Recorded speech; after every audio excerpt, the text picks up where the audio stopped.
मैं पागलों की तरह बस दौड़ता ही चला जा रहा था और मेरे जहन में डॉक्टर्स की बस यही बात गूंज रही थी कि हम मजबूर हैं। जब आप लोग फ़ीस जमा नहीं करवा देते हम लोग कुछ भी नहीं कर सकते। मैं भागता हुआ सीधा नवीद के दरवाज़े पर ही जाकर रुका था, क्योंकि अब तो बस वही मेरी आखिरी उम्मीद थी। सो मैंने जल्दी से दरवाज़ा खटखटाना शुरू कर दिया था और मैं दरवाज़े पर से हाथ तक उठाना भूल गया था। फिर कुछ ही देर बाद मुझे नवीद की आवाज़ आई, अरे कौन है भाई, थोड़ा सब्र कर लो, क्या दरवाज़ा तोड़ने का इरादा है तुम्हारा? और फिर जैसे ही नवीद ने दरवाज़ा खोला था वो मेरी हालत देखकर घबरा गया था और मुझसे पूछने लगा कि क्या बात है असद, सब ठीक तो है ना? तो मैंने जल्दी से कहा कि नहीं, कुछ भी ठीक नहीं है। सारा बाजी हॉस्पिटल में दाखिल हैं और मुझे कुछ पैसे चाहिए, तुम मुझे उधार दे दो, मैं कुछ ही दिनों में तुम्हें वापस कर दूँगा।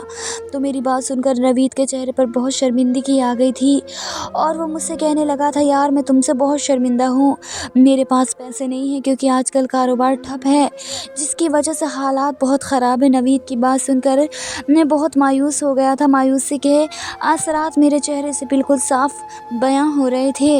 इसलिए मैंने घर जाने के लिए अभी कदम उठाया था कि अचानक नवीद ने मुझसे कहा था कि रुको, मेरे पास एक रास्ता है जिससे तुम पैसे हासिल कर सकते हो। तो नवीद की बात सुनकर मेरी बेजान हुई आंखों में चमक आ गई, इसलिए मैंने जल्दी से नवीद से पूछा कि कौन सा रास्ता है। तो नवीद ने मुझसे कहा था कि राजा बाज़ार में शानू नाम की एक फ़कीरनी रहती है, जो भी इसके साथ रात गुजारता है तो वह बंदा रातों रात अमीर हो जाता है। नवीद की बात सुनकर मैं अगले ही लम्हे उस पर चिल्लाया था कि तुम पागल तो नहीं हो गए जो इस तरह की बहकी हुई बातें कर रहे हो। तो नवीद ने मेरी बातें सुनकर मुझसे कहा था कि यार इस वक्त तो तुम्हें जोश से नहीं होश से काम लेना चाहिए, आखिरकार ये सायरा बाजी की ज़िंदगी का सवाल है। इसलिए नवीद की बात सुनकर मैं भी सोच में पड़ गया। अब मेरे दिल और दिमाग की जंग शुरू हो गई थी, क्योंकि एक नामहरम औरत के साथ वक्त गुजारना एक गैर मुनासिब सी बात थी, क्योंकि मैं एक इमाम मस्जिद की बेटा होने के साथ साथ 5 वक्त का नमाज परहेज़ व तहज्जुद गुजार बनता था।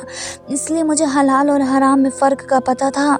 सो इस वजह से मैंने आज तक इस तरह का कोई काम करना तो दूर की बात, ऐसा करने के बारे में सोचा तक नहीं था।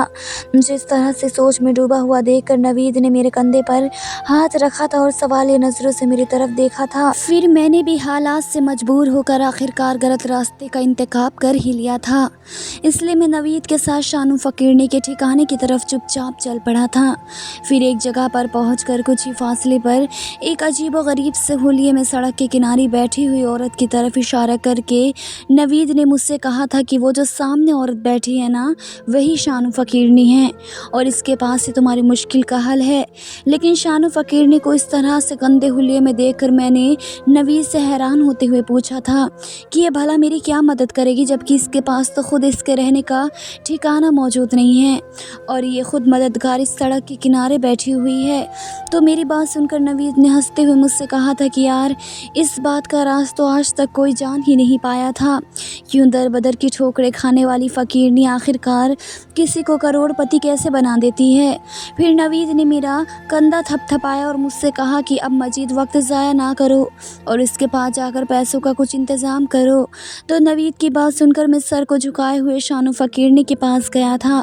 जैसे ही मैं इस फ़कीरनी के पास पहुंचा था तो उसने अपना चेहरा उठाकर मेरी तरफ देखा था। मेरी नज़र शानू फ़कीरनी के चेहरे पर पड़ते ही मुझे इससे वहशत होने लगी और एक अजीब सा खौफ महसूस हुआ था। किसी चीज़ ने मुझे इसके पास जाने से रोका था। मैं चाहने के बावजूद भी इसके करीब नहीं जा पाया था। मुझे शानू फ़कीरनी के चेहरे की तरफ देखकर उससे घबराहट होने लगी थी, क्योंकि इसका चेहरा बुरी तरह से झुलसा हुआ था। इसलिए मैं इसका चेहरा देखते ही वहाँ से भाग गया था और जैसे ही मैं घर में दाखिल हुआ था अम्मी मुझे देखकर भागते हुए मेरे पास आई और बड़ी ही उम्मीद से मेरी तरफ देखते हुए उन्होंने मुझसे पूछा था कि बेटा पैसों का कुछ इंतज़ाम हुआ क्या? तो अम्मी की बात सुनकर मैं इससे नज़रें नहीं मिला पा रहा था, इसलिए मैंने इससे नज़रें चुराते हुए बस ना में सर हिलाया। तो फिर अम्मी ने फ़ौरन ही मेरे सामने हाथ जोड़ दिए और रोते हुए मुझसे कहने लगी कि खुदा के लिए बेटा कुछ भी करके पैसे का कोई इंतज़ाम कर दो और मेरी बच्ची की ज़िंदगी बचा लो। अम्मी की तरह मैं भी बहुत मजबूर था, इसलिए मैं बेबसी से अम्मी को देखता हुआ अपने कमरे में चला गया था और मेरी आंखों के सामने बस सायरा बाजी का चेहरा ही घूम रहा था, जो तकलीफ़ की शिद्दत से सर्द हो चुका था। साहिरा बाजी की ज़िंदगी बचाने के लिए अब मेरे पास सिर्फ़ एक ही रास्ता था और वो था शानू फ़कीरनी, जिसका ख़्याल मेरे ज़हन में आते ही मुझे इससे बहुत डर महसूस होने लग जाता और मैं ये बात सोचने पर मजबूर हो गया था कि जिस औरत का तसव्वुर से भी घिन आती हो तो भला कोई भी शख्स इस औरत के साथ वक्त कैसे गुजार सकता है। यकीनन इंसान की मजबूरियाँ ही होती हैं जो इंसान को इस हद तक मजबूर कर देती हैं। यही सब कुछ सोचता हुआ मैं उठा था और फिर चलते चलते शानू फ़कीरनी के पास ही जाकर रुका था। उसने मेरी तरफ देखा था और फिर मुझे देखकर एकदम सुकून भरे अंदाज में मुस्कुराई थी। मैं इसके इस तरह से मुस्कुराने पर एक अजीब सी कैफियत का शिकार हो गया था और इससे बामुश्किल बस इतना ही कह पाया था कि मुझे आपसे कुछ काम है। वो फिर इसी मखसूस अंदाज में मुस्कुराई थी और मुझसे कहने लगी, आओ मेरे साथ। मैं घबराता हुआ इसके पीछे चल दिया। शानू फ़कीरनी मुझे खंडर नुमा एक इमारत में ले गई। वह इमारत बिल्कुल ही टूटी फूटी सी थी। इसका सिर्फ एक ही कमरा बाकी इमारत के मुकाबले में कुछ बेहतर हालत में था।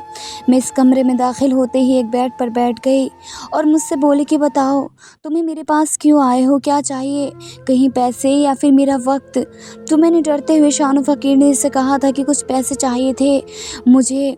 तो मेरी बात सुनकर शानू फ़कीरनी फ़ौरन से उठी थी, कमरे में मौजूद एक टूटी हुई अलमारी के पास जाकर खड़ी हो गई थी और ख़ुद को मसरूफ़ ज़ाहिर करवाने लगी थी।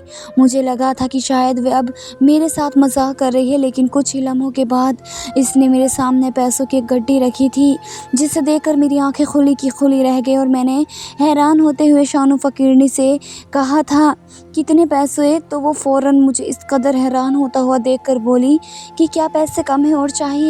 तो इसकी बात सुनकर मैंने इसे हकलाते हुए कहा था कि नहीं, बल्कि ये पैसे भी मेरी उम्मीद से बहुत ज़्यादा हैं।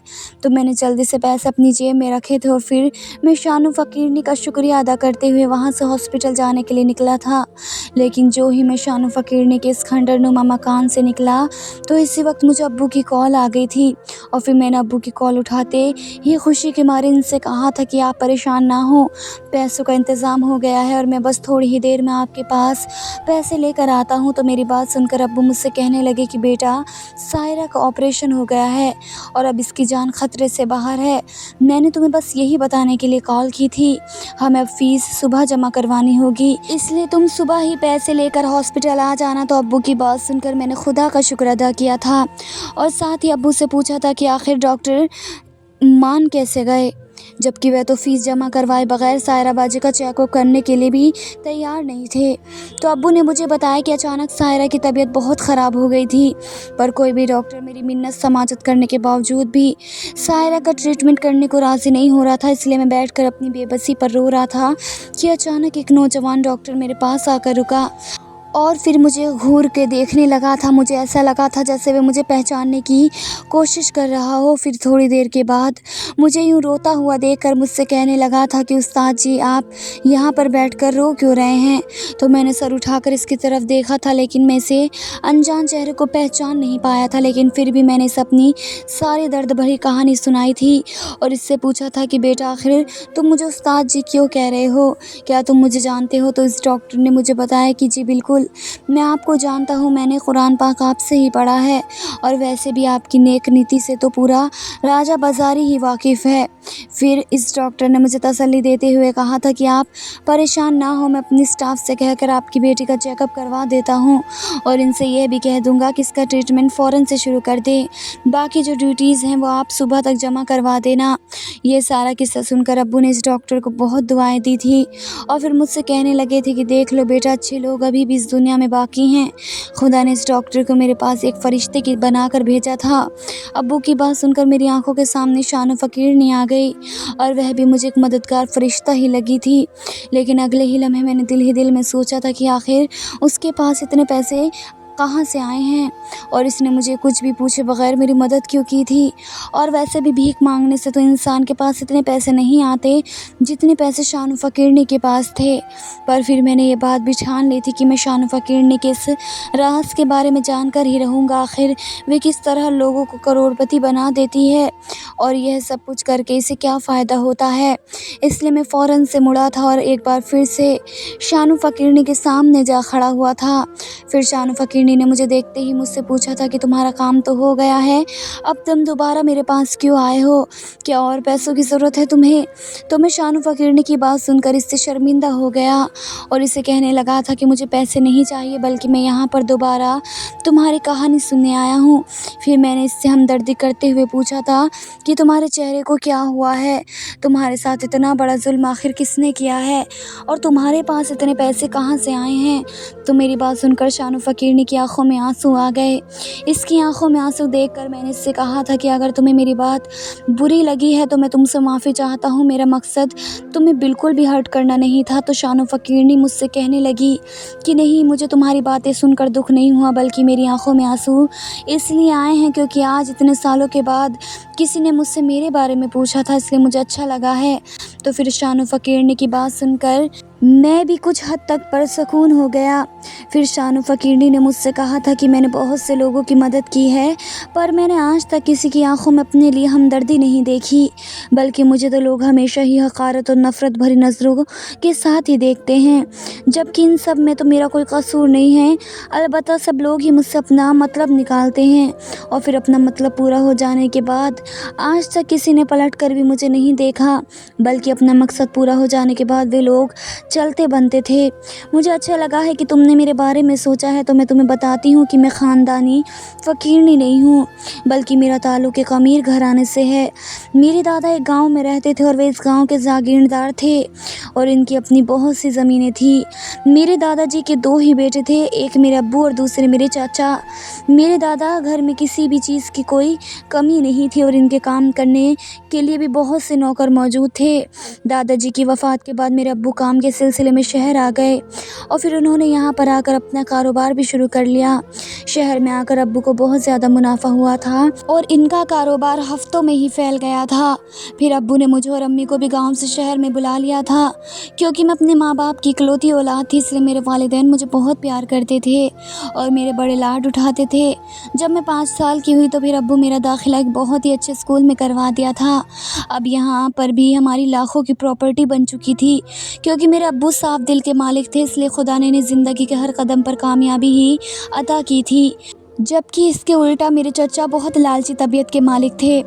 उनकी नज़रें हर वक्त ही मेरे अब्बू के कारोबार और ज़मीनों की तरफ लगी रहती थीं, जिन्हें वह हासिल करना चाहते थे। और वैसे भी चचा को बिज़नेस में कोई ख़ास महारत हासिल नहीं थी। वह जो भी काम करते थे उनको हमेशा ही बहुत नुकसान होता था। इस तरह से वह अपने नुकसान को पूरा करने के चक्करों में अपनी आधी से ज़्यादा प्रॉपर्टी ज़ाया कर चुके थे। मेरी चचा के 2 बेटे थे और दोनों ही मुझसे उम्र में बड़े थे। मेरे अब्बू के समझाने के बावजूद भी चचा ने इन्हें स्कूल भेजने के बजाय इन्हें भी अपने साथ खेती बाड़ी के कामों में लगा लिया। फिर एक वक्त ऐसा आया था कि चचा की सारी ज़मीन बिक गई थी और नौबत फाकों पर आ गई थी। फिर मेरे अब्बू को चचा और उनके ख़ानदान पर बहुत तरस आया और उन्होंने उनको भी अपने पास शहर ही बुला लिया था और इनको भी ये कारोबार सेट करके दे दिया था, जिनसे इनके हालात बेहतर होने लगे थे। क्योंकि वे बहुत लालची थे, इसलिए वह अब्बू से हमेशा शिकायत करते रहते कि जो कारोबार उन्होंने सेट करवा के दिया है, इनमें तो सिर्फ वक्त ही ज़ाया हो रहा है, मुनाफा कुछ ख़ास नहीं होता। चचा की बात सुनकर अब्बू को बुरा तो लगा था, लेकिन उन्होंने चचा पर कुछ भी ज़ाहिर होने नहीं दिया। और फिर अब्बू ने चचा को पैसे दे दिया और इनसे कहा कि इन पैसों से तुम अपनी मर्ज़ी का कारोबार शुरू कर लो। अब्बू ने चचा को पैसों के साथ साथ ज़मीन भी ख़रीद कर दी और इस ज़मीन को चचा के नाम ही करवा दिया था। लेकिन फिर हमेशा की तरह चचा का बिज़नेस चल नहीं पाया, जिसकी वजह से अब्बू का सारा पैसा डूब गया था और इन्हें बहुत ज़्यादा नुकसान भी हुआ था। फिर इस नुकसान के बाद अब्बू ने चचा की एक ना सुनी थी और इनके दोनों बेटों को ही एक अच्छे स्कूल में दाखिला करवा दिया था। फिर अब्बू ने चचा से कहा था कि अब कुछ अरसे के लिए तुम मेरे साथ काम करो और मुझे देखो कि मैं किस तरह से कारोबार चलाता हूँ। इस तरह मेरे साथ काम करने से तुम्हें पता चल जाएगा कि कारोबार किस तरह से चलाते हैं और कहीं कारोबार के बारे में बुनियादी मालूमात भी हासिल हो जाएगी। फिर चचा ने अब्बू की बात मान ली और फिर इनके साथ ही मिलकर काम करना शुरू कर दिया। अब्बू ने चचा पर बहुत भरोसा किया था और अपने कारोबार की सारी ही जिम्मेदारी चचा को दे दी थी, लेकिन चचा ने कारोबार संभालते ही पैसों में हेरा फेरी करना शुरू कर दी। अब्बू को इस बात का पता था, लेकिन उन्होंने कभी भी चचा को कुछ भी नहीं कहा, बल्कि अपना दिल बड़ा करके चचा को छोटा भाई समझकर हमेशा ही माफ़ कर देते थे, जिसका चचा ने बहुत नाजायज़ फ़ायदा उठाया था। चचा अपनी हर मुमकिन कोशिश कर रहे थे कि वे किसी न किसी तरीके से अब्बू का सारा बिजनेस हथिया लें। अब तो वे हर वक्त ही कोई ना कोई नई चाल चलते थे कि अब्बू खुद ही अपना सब कुछ इनके हवाले कर दे, लेकिन चचा हर दफ़ा अपनी साजिशों में नाकाम हो जाते थे। अब तो चचा ने भी अम्मी को बातें सुनाना शुरू कर दी थी कि भाभी आप खुद ही सोचें, लोग क्या कहते होंगे कि बड़े भाई ने अपने ही छोटे भाई को मुलाजिम रखा हुआ है। अब्बू की तरह अम्मी भी बड़े दिल की मालकिन थी, इसलिए वे भी चचा की बातों पर कोई ख़ास कान न धरती थी। वक्त काफ़ी तेज़ी के साथ गुजर रहा था और अब मैं भी जवान हो चुकी थी, इसलिए मैं अच्छे तरीके से चचा और इनके ख़ानदान की फितरत से वाकिफ़ थी और इनका मकसद समझती थी, इसलिए मुझे चचा और इनकी फ़ैमिली कभी अच्छी नहीं लगती थी। चचा का हसद और लालच बढ़ता ही चला जा रहा था। मैंने कई दफ़ा इस मौजूदे पर अब्बू से भी बात की थी, लेकिन वो मुझे हर दफ़ा ही टाल देते थे। एक रात हम सब लोग सो रहे थे कि अचानक से एक ज़ोरदार धमाका हुआ और सब कुछ ही ज़मीन बोझ हो गया था। और फिर इसके बाद जब मेरी आँख खुली तो मैंने ख़ुद को एक हॉस्पिटल में पाया था, जो बहुत तकलीफ़ हो रही थी। तो मैंने दर्द की शिद्दत से चिल्लाना शुरू कर दिया। फिर डॉक्टर्स ने मुझे पुरसुकून करने के लिए एक इंजेक्शन लगा दिया, जिसके लगते ही मैं गहरी नींद में सो गई थी। फिर कुछ ही घंटों के बाद जब मुझे होश में आया तो मुझे कुछ लोगों की आवाज़ें सुनाई देने लगी थी। वो लोग मेरे पास ही खड़े बातें कर रहे थे। फिर मैंने बड़ी मुश्किल के साथ आंखें खोलकर सामने देखा था, जहाँ पर चची और चचा खड़े बातें कर रहे थे। चचा चची से कह रहा था कि क्योंकि मैंने आज वकील को बुलाया है, वह भाई साहब की सारी जायदाद दरअसल और मुसल के नाम कर देंगी। शहनाज अभी होश में नहीं आई थी, इसलिए इसके होश में आने से पहले ही इसके थंब प्रिंट ले लिए गए हैं, वरना ये बाद में बहुत मसला पैदा कर देगी। चचा की बातें सुनकर चची भी इनकी तायद कर रही थी। इनकी बातें सुनकर मुझे बहुत दुख हुआ कि हम लोग किस कदर तकलीफ़ में हैं और इन्हें अभी भी जायदाद की ही पड़ी हुई है। मुझे चचा से मज़ीद नफ़रत होने लगी थी। फिर जब डॉक्टर मेरा चेकअप करने आया तो मैंने इनसे अपने माँ बाप के बारे में पूछा था कि वे लोग कहाँ हैं, ठीक तो है ना। फिर डॉक्टर ने मेरी बात सुनकर मायूसी से मुझे देखा था और कहा था कि मुझे अफसोस है कि हम उन्हें नहीं बचा पाए। डॉक्टर की बात सुनकर मुझ पर क़यामत गुजर गई थी और मैंने बुरी तरह से रोना शुरू कर दिया था। फिर डॉक्टर ने मुझे तसल्ली दी थी और चुप करवा दिया था, तो मैंने ख़ुद को बड़ी ही मुश्किल से संभाला था। और फिर मैंने इस हादसे की वजह पूछी थी तो डॉक्टर ने मुझे बताया कि पुलिस ने इब्तिदाई कार्रवाई की और इस हादसे की मुकम्मल तहकीकात की करवाई है, जिससे ये बात सामने आई है कि यह हादसा किसी की सोची समझी चाल नहीं है, बल्कि एक सिलेंडर के फटने से हुआ है और इस हादसे में किसी का भी हाथ नहीं है। जबकि ये बात मेरा दिल मानने को बिल्कुल भी तैयार नहीं था और मुझे पूरा यकीन था कि इस सब के पीछे चच्ची का हाथ है, क्योंकि मैं जानती थी कि वह लालच में इस हद तक पागल हो चुके हैं कि वे किसी की भी जान आसानी के साथ ले सकते हैं। इसलिए डॉक्टर के जाते ही मैं चुपचाप हॉस्पिटल से निकल गई थी और फिर यूँ मैंने एक फ़कीरनी का रूप धारण कर लिया। इस तरह फिर मैं शानू फ़कीरनी के नाम से मशहूर हो गई थी। मैं फ़कीरनी का रूप धारण कर चचा पर भी नज़र रखे हुए थी। चचा मुझे ढूंढने की हर मुमकिन कोशिश कर रहा था ताकि वे मुझे तलाश करके मेरी सारी जायदाद अपने नाम करवा ले, लेकिन मैंने भी ये बात ठान ली थी कि ये सब मैं किसी भी कीमत पर नहीं होने दूंगी। मैं बिल्कुल भी ये नहीं होने देना चाहती थी कि मेरे माँ बाप का कातिल उनके पैसों पर ऐश करे, इसलिए मैं ये गुमनाम ज़िंदगी गुजारने लगी थी। मैं अच्छी तरह से जानती थी कि अगर मैं अपने घर वापस चली गई तो चचा मुझे भी कत्ल करवा देंगे, क्योंकि जायदाद अभी भी मेरे नाम पर थी।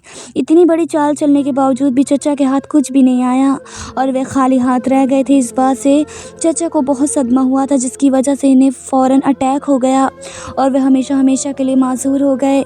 अब्बू को धोखा देकर चचा ने जितना भी पैसा लूटा था वो सब इनकी बीमारी पर ही लग गया और वे अब बिल्कुल ही खाली हाथ रह गए थे। हसल और मुसल ने भी चचा और चची के साथ हर किस्म का ताल्लुक़ ख़त्म कर लिया और दोनों ही भाई उनको छोड़कर अपनी अलग दुनिया में मगन हो गए। चचा को खुदा ने इनके किए की सज़ा इस दुनिया में ही दे दी थी। लोग चचा पर तरस खाकर इनको सदके दे देते थे, जिस पर वे बेमुश्किल ही गुजारा कर पा रहे थे। फिर एक दो दफ़ा जाकर मैंने अपने घर का चक्कर लगाया था, जिसको चचा ने अपने रहने के लिए दोबारा से तामीर करवा लिया था, लेकिन वहाँ पर रहना शायद इनकी किस्मत में ही नहीं था। वहाँ पर जाकर मेरा दिल फट गया था। इस खाली और वीरान घर को देखकर मेरी हालत ख़राब हो गई थी और मुझे हर जगह ही अपने अम्मी अब्बू का मुस्कुराता हुआ चेहरा नज़र आ रहा था। मुझसे अब इस घर में रुका नहीं जा रहा था, इसलिए मैं वहाँ से फ़ौरन ही वापस चली आई। پھر میں نے ابو کی جائیداد لوگوں میں مدد کی نیت سے بانٹنی شروع کر دی تاکہ اس کا ثواب میرے ماں باپ کو ملتا رہے۔ شانو فقیرنی کی باتیں سن کر مجھے دل ہی دل میں بہت دکھ ہوا تھا، اور پھر میں نے اس سے پوچھا کہ آخر تمہیں کس طرح سے پتہ چلتا ہے کہ اس بندے کو واقعی میں پیسوں کی ضرورت ہے؟ تو شانو فقیرنی میری بات سن کر دکھی سے انداز میں مسکرائی اور مجھ سے کہنے لگی کہ میری صورت اس قدر خراب ہو چکی ہے، جو اسے ایک بار دیکھ لیتا ہے وہ دوبارہ میرے چہرے کی طرف دیکھتا تک نہیں ہے، اور وہ فوراً ہی وہاں سے بھاگ جاتا ہے، لیکن جو واقعی میں مجبور ہوتا ہے وہ پلٹ کر میرے پاس آ جاتا ہے، اور پھر اس طرح مجھے پتہ چل جاتا ہے کہ وہ بندہ واقعی میں حالت سے مجبور ہے۔ پھر شانو فقیرنی نے مجھے دیکھ کر مسکرائی اور مجھ سے کہنے لگی کہ بالکل تمہاری طرح جیسا کوئی مجبور تمہیں ایک بار پھر سے میرے پاس لے آئی تھی۔ تم بتاؤ تمہیں کیا مجبوری تھی؟ پھر میں نے اسے بتایا کہ میری بہن سائرہ ایک ہفتے بعد شادی تھی، تیاریاں مکمل ہو چکی تھی، پھر اچانک سے سائرہ باجی کی اپینڈکس میں درد شروع ہو گیا۔ ڈاکٹر نے آپریشن کا بتایا تھا کہ لیکن ہمارے پاس پیسے نہیں تھے۔ پھر میرے دوست نے مجھے تمہارے بارے میں بتایا تھا، اس لیے میں پیسوں کی خاطر تمہارے پاس آ گیا تھا۔ پھر میں نے اٹھ کر شانو فقیرنی کے سر پر ہاتھ رکھا اور اس سے کہا تھا کہ تم نے میری بہن کی جان بچائی ہے اور میں تمہارا بہت شکر گزار ہوں، اور آج سے سائرہ باجی کے ساتھ ساتھ تم بھی میری بہن ہو۔ پھر میں نے ڈاکٹر سے مشورہ کر کے شانو فقیرنی کے چہرے کی سرجری کروا دی، اور پھر ہم نے مل کر ایک جگہ کھول لی تھی، اور کچھ ہی عرصے کے بعد میں نے ایک اچھی جگہ شانو کی شادی بھی کروا دی تھی، اور اب میری دونوں ہی بہنیں اپنے گھروں میں خوشحال زندگی گزار رہی ہیں۔ آج کی ویڈیو کہانی آپ کو کیسی لگی کمنٹ کر کے ضرور بتائیے گا۔ ویڈیو اچھی لگی ہو تو ویڈیو کو لائک اور چینل کو سبسکرائب ضرور کیجیے۔ ملتے ہیں نیو ویڈیو کے ساتھ، تب تک کے لیے بائے بائے، ٹیک کیئر، اللہ حافظ۔